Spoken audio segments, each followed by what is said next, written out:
entah kurang mekuari ngaji teh asalnya ho baiklah. Boh pedagang, boh pejabat.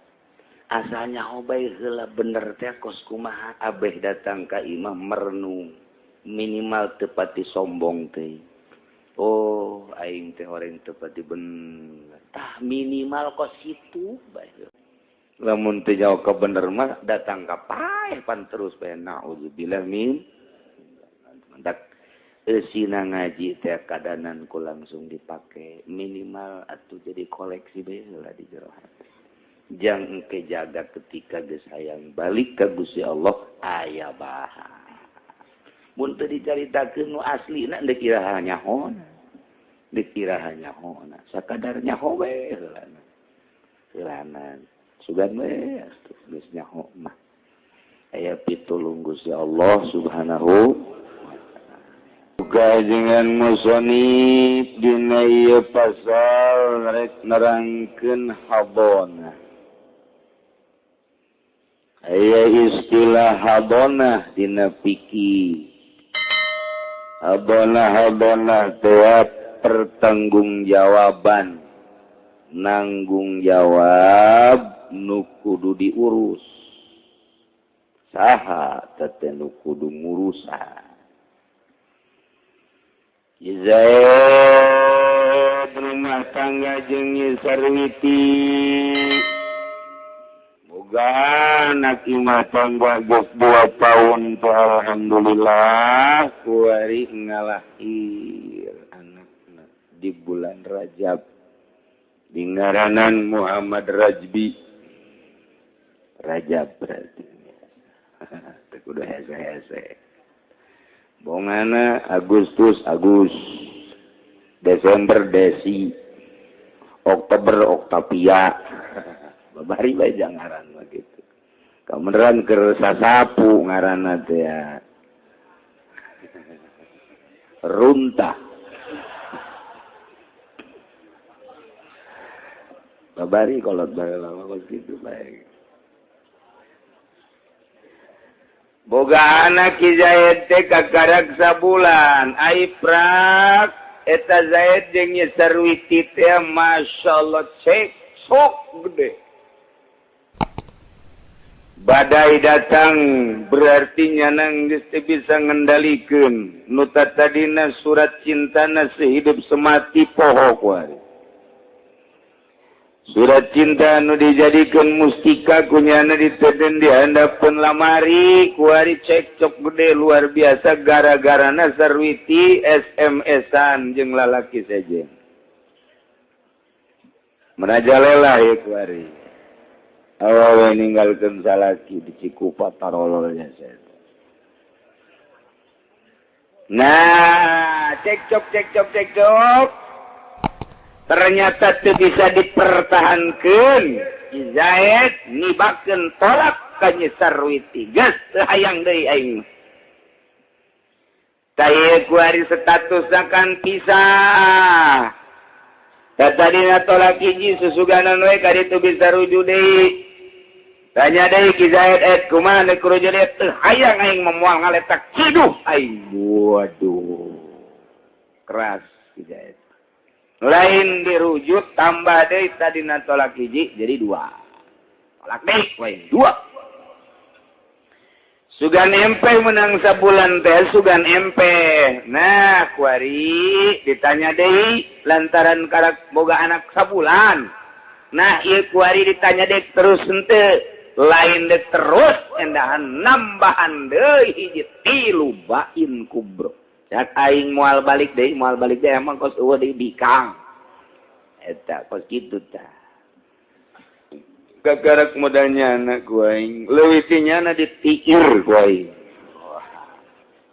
Bahasa hawa nafsu teh kos kitu. Kasimpulanna mah teu pisah bae. Nah ieu nu jadi masalah anakna saha nu ngurusan. Nukuri jadi masalah soal pengurusan anak. Ieu saha ieu nu ngurus.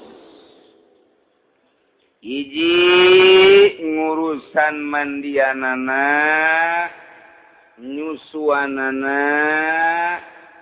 kemudian kabelah dituna narbiyahna ngisingna daharna ka ieu saha nu ngurusan jeung saha nu ngabiayaan jeung datang ka iraha ngurusanana rapih di agama mah sebenarna mah lamun urang nuturkeun Al-Qur'anul Karim bakal kos di sorga hirup teh nikmat salaki ngabogaan hak pamajikan ngabogaan hak diatur ku agama urusan imah sangga lanjut jeung geusannana aya aturanana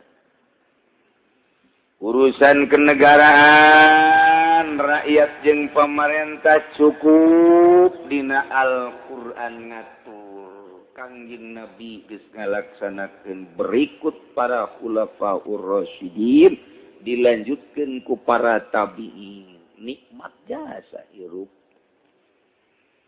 urusan muamalah dimimiti jual beli gade menggade injem nginjem minjam meminjam geus aya carana sakitu rapih urusan ketetanggaan urang jeung tatangga geus aya kabeh geus cukup dina Al-Qur'anul Karim ngan kuari urang teh diserang ku Yahudi sehingga Quran teu meunang berkibar. Teu meunang we Quran teh jadi tolak ukur di hiji negara. Oh mau di Indonesia macan pernah make hukum Al-Qur'anul Karim. Padahal mah di Indonesia mayoritas Islam. Teu kuatkeun negara urang sebab baheula ngiblatna ka Yahudi. Terus datang ka kuari coba-coba urang hayang negakeun hukum Islam di negara perang. Jalan kula mendek nanya bae endek hayang apa henteu perang. Di jero majelis yang ngomong hayang ge. Balik sia ka imah. Daek perang bong. Udah neung lah mending ngeridit bae. Perang. Resikona luar biasa paeh pan perang. Padahal engke paeh kuari pas. Maningan paeh kuari memperjuangkeun agama modar sorga maningan diangel tuh tapi paehna ka neraka maningan. Sia. Kuari mah mending kuari. Keluar berarti maju. Buktina kita puasa Rajab bae itu.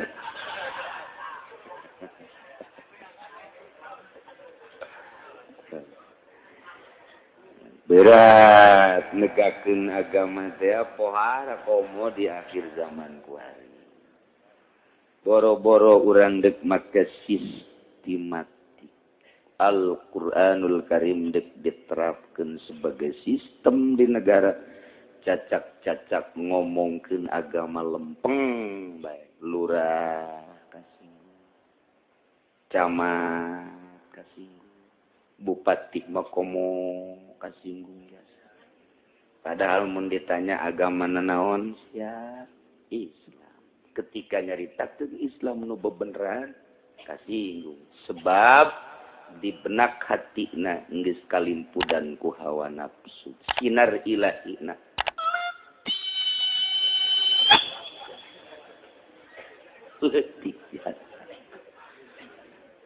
letik jasa tuh kanyawan letikna praktek agama Islamna nyana asa-asa mendak di akhirat bupati, gubernur, menteri ditimbang jeung tukang toge. Pelebah iman nih mah pelebah iman. Atuh beratan tukang toge. Oh, tukang toge teh berat. Isi ya tukang toge bisa berat gitu aing mah baheula ngaji bae. Aju nuturkeun agama bae sabodo ting nagara managara bae geus aing mah teu peduli. Ih, mah mantep sia mah. Emang orang gitu atuh dagang toge ge rugi bae aing mah jeung Lah pokoknya jadi arurusan. Luhur tong tukang toge. Dibandingkan jeung terlalu peduli tentang hukum-hukum manusia, kuarina mah bagus, kuarina. Jaga di akhirat mah rosak bakal. Pokoknya ika sorga maka sorga lantaran aya imanan ngan kekerbekan heula. Sabara kebal lagi ya 1500 tahun lah. Pancene kiai mah bangun ngayakinkeun eta aing mah yakin jah sejak macaan bae Quran. Nyana nu teu yakin celok maca Quran. Wani disanghareupeun ka Gusti Allah. Yo ayo aing. Mun teu ngrebek heula sia.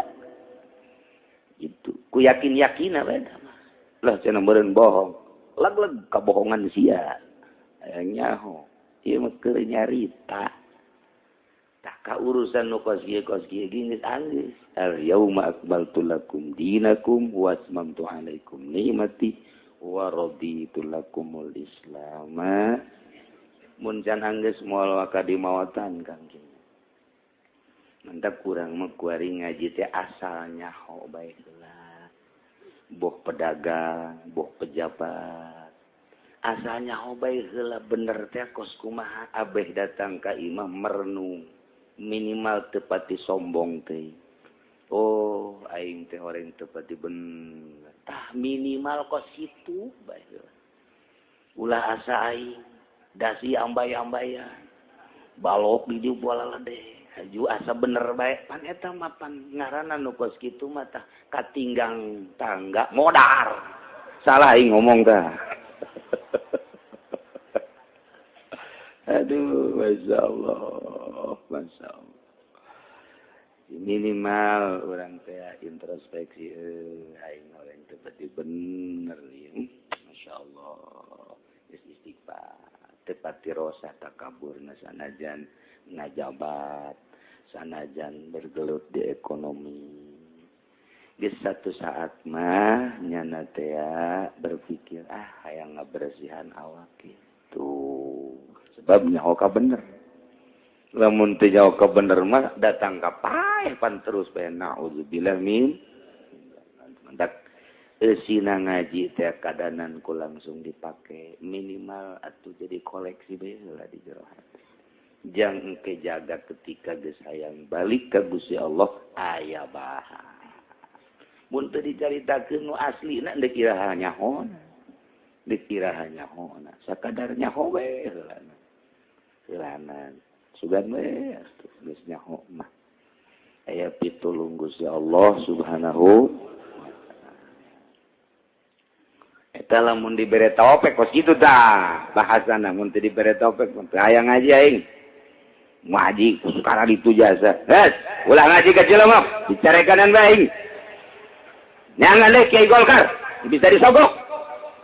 Oh dia babarengan jeung Kiai Golkar itu. Rombongan berjamaah masuk neraka jahanam sia ka ditu. Cek Kiai, waduh eta Kiai Golkar sombong amat sekali-sekali aing nyombongan sia lah. Aduh. Tah ieu dicaritakeun pengurusan budak atawa boga anak edan, kemudian papisah indung bapakna. Mun kamari nyaritakeun pengurusan pamajikan jeung anak urang babarengan imah tanggana atawa ngurusan bapak babarengan imah tanggana ngurusan emak babarengan imah tanggana na kuari mah papisah ieu nu ngurusan anak ieu saha ieu nu ngurusan anak ieu iyalah. Jadi kesimpulan nama di mana-mana aya dua pasang, sepasang suami istri, boga anak, kemudian kandas di tengah jalan papisah, na ieu nu kawajiban ngurusan anak di bawah umur memeh tamyiz, ieu supaya orang lepas tanggung jawab di dunia, salamet di akhirat. Alamat abeh tanggung jawabna mantep dilaksanakeun ke di akhirat ketika di sidang kurang teh aman. Panian, waduh, komo nu nyandung mah ieu nu nyandung. Unggal pengkolan aya anak, unggal pengkolan aya incu, unggal pengkolan aya anak. Ih, tadu nyararandung teh lain jore nyandungna ambalayah teu ngurusanana tah goblok jasa tah. Tolol tadu nyarandung teh tololna kos kitu doang. Ai nyandungna mah dititah ku agama, ai teu ngurusanana tah. Pancen kiai kitu amat pang aing teh sedih jasa neuleuh awewe mamawa buntelan mawa anak ka imah. Waalaikumsalam. Wali salam kitu datang. Orang mana dia neng Cikupa. Aduh bener ya. Iya macam kamu nggak salah lagi kemana jangan kawin deh. Emang tukang kawin nih jangan salah lagi gula. Tetap tadi nanti neng dek punya macam di pelet beren punya nanti. Nah di pelet itu beren bogoh bae. Lalu omong jenek kiai mah. Iya bae anak kena urusan tanggal 2 nu hiji ditungtung nu hiji diais buntelan bae gede. Paneta orang Cikupa tolol aja saya tahu situ. Iya nasib dari dikumahakeun. Insyaallah. Aya deui nu kieu. Aya lalaki boga pamajikanna 3 ngancam ka pamajikanna. Awas ya. Kajian teuing aing teu datang ka doa awas ya lamun datang ka Ki Uci kising aing. Ngancam pamajikanna.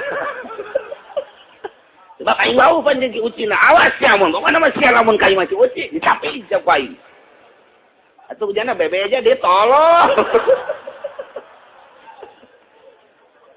Aya bae. Sakeun aing teh nyaho meureun. Nyaho. Aduh, Gusti Allah. Wis macam-macam nu nyandung mah gitu kan.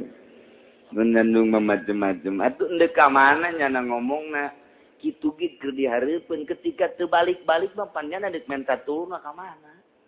Atuh jalan tukang nyana. Waalaikumsalam. Sebenarnya mah cenah kula diancam ieu teu meunang ka dieu. Ajupan atuh ka dieu. Ah ulah gandeng cenah kiai. Siapa diancam mogok ka dieu ongko. Aduh, geus macam-macam. Nah, ieu hadona ieu. Zaid imah tangga jeung sarwiti teh kandas kemudian teu bisa dilanjut. Sedangkan boga anak kagarak borosot bubulanan perlu pengurusan anu intensif anu bener-bener positif ngurusan anak teu meunang ngabaikeun ka ieu dibabkeun di dieu ngaranna bab habona eta hifzuman layas taqil ngajaga anak anu can mandiri dina urusan kahirupanana can bisa dahar sorangan can bisa ngisang sorangan can bisa make sorangan can bisaeun komo orok mah boro-boro dahar nyusu ge can bisaeun eta teh ngaranna hadona pengurusan anu bener-bener kudu diperhatikan sebab ieu mah pan manusia kitu kene huwa tarbiyatuhu jeung ngadidikna ieu supaya rapih budak teh kumaha saha tah ieu lah dek diatur cek pikiran urang lamun aya orok kemudian papisah indung bapakna, cak pikiran urang ge mun dibikeun ka bapakna moal beres. Moal atuh. Sebab bapakna mah paling urusan teh saminggu ka dituna mah paneangan deui. Kajian kumaha ge neangan deui emang kumaha gitu. Orok ieu lah pokona mah modal teh henteu. Mimitina mah bener bae nyana teh ribut perebut anak kabelah dituna mah terabaikan. Mentak di dia diatur saha ieu nu layak ngurusan anak cek di dia walinasu alyakubiha kaum wanita leuwih pantes ngurusan tentang anak maka lamun lalaki Ieu papisah jeung awewe, papisah suami istri, aya anak, rakeun urusan-pengurusan ka pamajikanana ngan soal napakah nama tetep kewajiban salaki. Ge, lamun kadola ku urang ieu pamajikanana bakal urusan. Kait temut laki. Lamun pamajikanna bakal ngurusan hiji percaya keagamaanna diana. Nomor kedua mungkin teu mamana manehanana teh tah kait teu naon. Ai kitu mah pamajikanna memang kurang dina agamana boro-borona naon? Boro-borona naon? Suntak sentak ge luar biasa. Kanyahoan keur babarengan jeung salakina oge teu ocon kanu sejen api lain saya teh mah ulah lantaran ngabahayakeun. Nomor kedua teu ka mamana manehanana aya kitu mah isuk-isuk ka pabrik sore datang isuk-isuk ka pabrik sore datang atawa ka Korea ka Thailand ka Malaysia ulah diserahan anak sama kos kitu mah boro-boro diserahan anak diri da ge teu bisa ngurusan ulah. Jadi kait hiji beragama nu kira-kira bakal ngurusan. Nomor kaduana nyanana teu ka mamana atuh ka mamana mah ka mana ka Arab kumaha ka Arab sanu ngurusan tah ieu diatur ye heulanan ye tengetkeun wal inasu ayakubiha awewe leuwih layak leuwih pantes ngurusan eta budak. Baik budak nu tamyiz karena budak leutik keneh atawa teu tamyiz karena edan kurang akal nu ngurusanana tetep pamajikanana ngan nu ngabiayaan adalah salakina. Eta berat teh hirup kitu berat salaki ge ngabiayaan be asa deung-deungeun padahal anaknya kan anaknya tapi asa deung-deungeun be embungeun teh si salaki teh ngabiayaan anak ngabiayaan pengurusan kusadu meh geus teu ngahiji jeung pamajikanana padahal mah pan anak mah teu bisa dikumbah lantaran darahnya na sakali anak tetep bae anak kuari anak di akhirat moal henteu neangan sasaha nya anu diteangan di urusan jaga di akhirat bakal diteangan mana abah kulai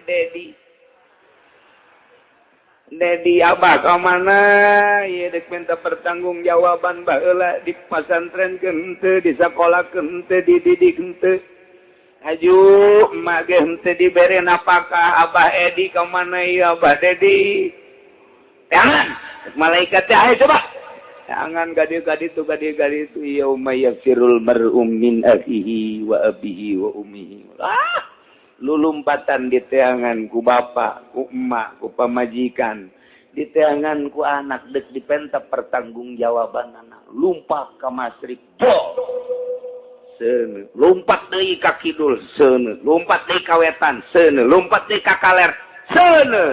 Wah, mana ting poharana beureun jelema lulumpatan embung dipenta pertanggungan jawab. Sangkilang kumaha lulumpatan ge jaka dieu seuneu ka ditu seuneu ujung-ujung nama kapang wah ieu abah Dedi waduh kaditu sia kaditu bah kula mung ka neraka minta pertanggungjawaban ieu lantaran kula teu nyaho salat lantaran ku abah teu diurus kula mendek sakitu bae mung ka neraka dek nemblehkeun ka abah bongan abah baheula teu ngurusan kula.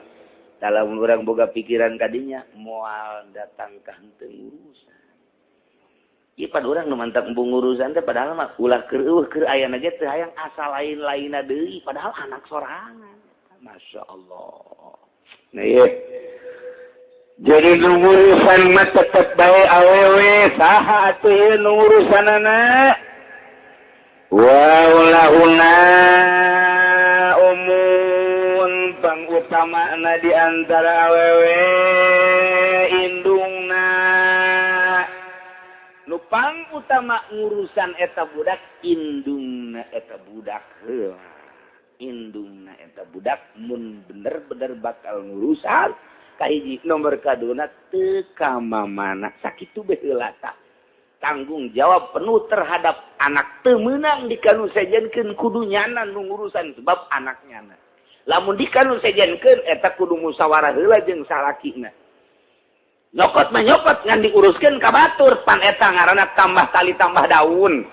Sebab nu ngurusan anakna nu ngabiayaan ge eta salakina, engke nu ngurusan ngabiayaan anu ngurusannya ge salakina kene di agama tetep kudu musyawarah heula. Mun lain emakna nu ngurusan bebeja heula ka salakina. Tapi di negara demokrasi mah pan lain kitu ribut, perebut anak, sidang ke meja hijau. Nguruskeun ribut urusan anak. Komo di Kristen mah. Di Kristen mah lamun ranan gitu ngaranna apa bisa kebenaran ieu boga perusahaan eta antara hiji jeung dua milih anak lepas perusahaan atau milih perusahaan lepas anak di atas segel eta Kristen mah kos kitu pisah boga toko misal gede swalayan anak saya nundek ngurusan anak saya siap indungna ngurusan anak lepaskeun swalayan ada urusan kula mah kain swalayan bae lepaskeun anak. Jadi pilih antara hiji jeung dua eta Kristen da kos kitu. Di Islam lain kitu rapi, di Islam tetep bae ari napakahna mangalir ti suami, lamun henteu dibere napakah awas tanggung jawab di akhirat.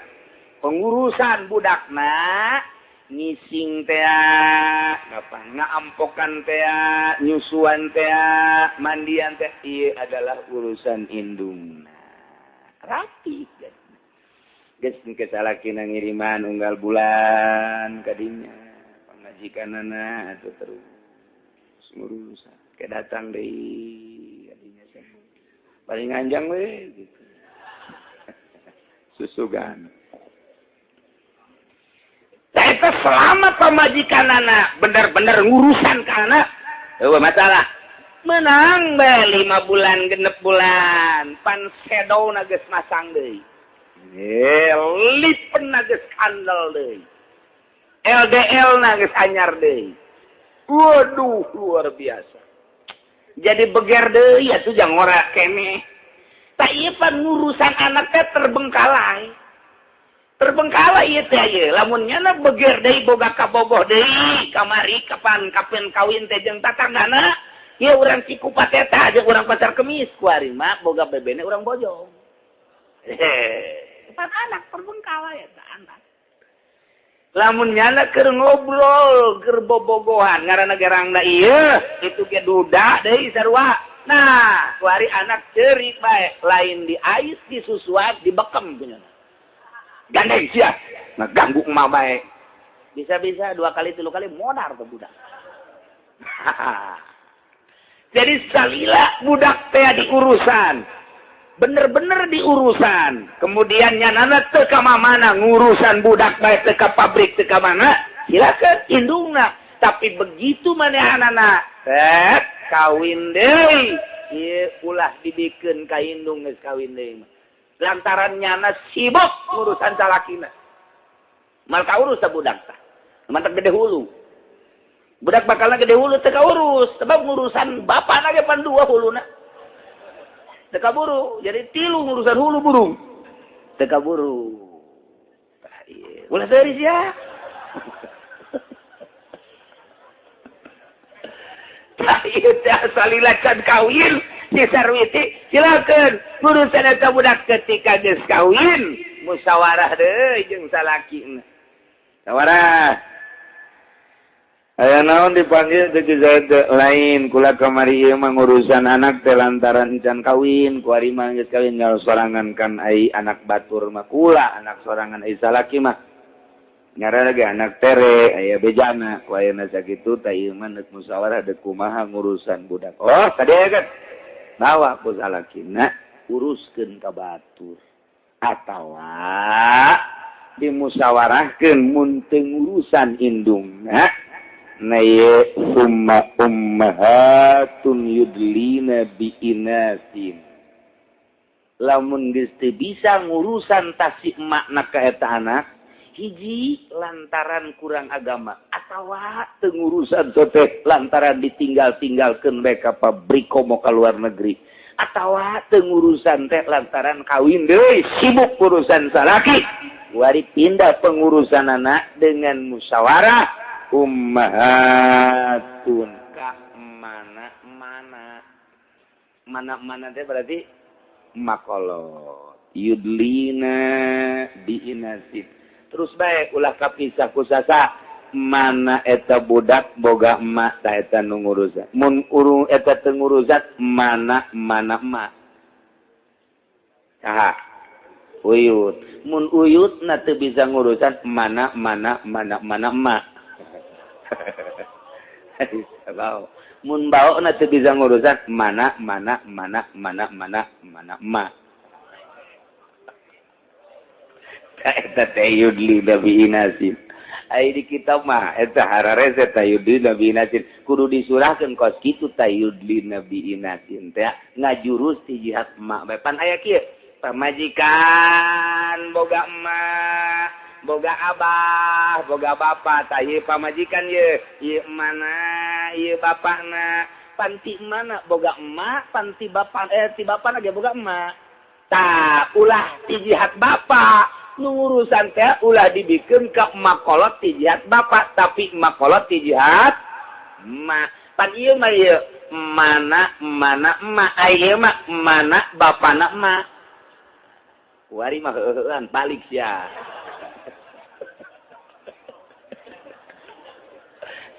kerok eta kitu ya keur carita yudlina ai santri mah di kitabnya didoloskan aya yudlina bi inasin kumaha ya cakos kitu tah jadi nu ngajurus makna mana emak mana emak